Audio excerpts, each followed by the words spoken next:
Baby dolls, I always get asked, how come PulseX and PulseChain, why are they coming last in their return on investment? We got a buy and burn, we got a community, we have all these things. Why?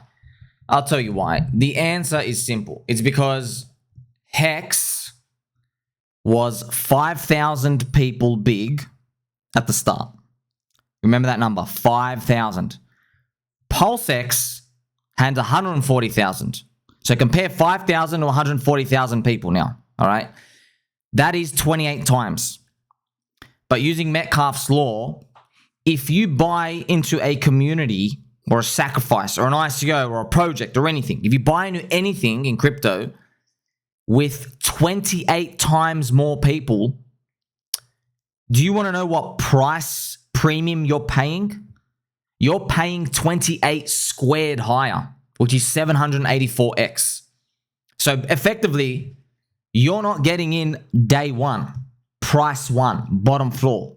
You're getting in 784 times higher than you thought.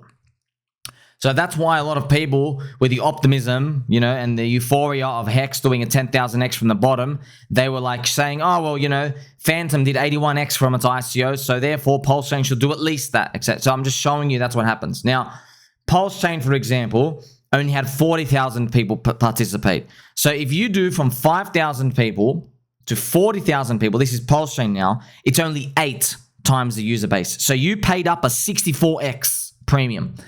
But now what happened with PulseX, friends? Remember, compare PulseChain was a 64x premium. You paid up higher.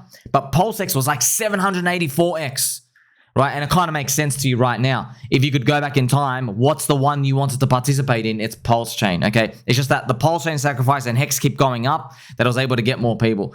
So that's why when people say market cap doesn't matter, yeah, look, you can just replace market cap with the starting user base and liquidity functions. It's the exact same thing, interchangeable with the same community. Now, where do we go from here? Well, if you were to ask someone like Richard Hart or anybody, or even me, you say, well, here's the thing, man.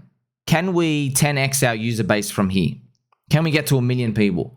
Some people think 1 million people is a lot, but Bitcoin have 219 million people. They can't earn yield. They don't have stable coins. They don't have altcoins and meme coins. They can't participate in DEX swap trading. They can't do anything with it, okay? So that's why there's a big piece of the pie there.